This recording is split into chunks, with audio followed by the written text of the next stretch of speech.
আজকে একটা প্রবাসী ভাই দেশে যাইব বুঝছেন, রুমে আইসা দেখি ওই অজরে কান্না করতেছে। তো জিজ্ঞাসা করলাম, ভাই কান্না করেন কেন? আপনি তো হাসি খুশি থাকার কথা, দেশে যাইবেন। তখন বলতেছে কান্না করে, দেখো ভাই, আমার ছেলে মেয়ে ভার্সিটিতে পড়ে, ওরা আমার নাম্বার ব্লক করে রাখছে। তো বললাম আপনার স্ত্রীর কাছে কল দেন। বলতেছে ভাই ওরা আমার নাম্বার ব্লক করে রাখছে। কেন কেন জিজ্ঞাসা করলাম।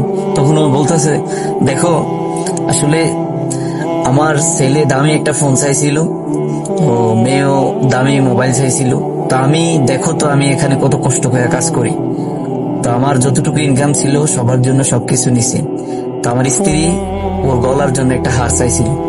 তা আমি তো যতটুকু টাকা ততটুকুতে সবার মন জোগাইতে পারবো না, তো এই জন্য সবার জন্য কিছু কিছু নিছি আর কি। তো এখন যখন বলছি যে হ্যাঁ তোমাদেরকে পরে দেব, এখন নিতে পারবো না, তখন স্ত্রীর নাম্বার করে রাখছে ব্লক, আমার ছেলে আমার নাম্বার করে রাখছে ব্লক, আমার মেয়েও আমার নাম্বারটা করে রাখছে ব্লক। তো আমি তাদেরকে অনেকক্ষণ যাবত কল করতেছি, দেখি প্রত্যেকের আমার নাম্বারটা ব্লক করে রাখছে। কেন? আমি তাদেরকে এগুলো দিতে পারবো না দেখে, দামি ফোন, স্ত্রীর জন্য গহনা নিতে পারবো না দেখে।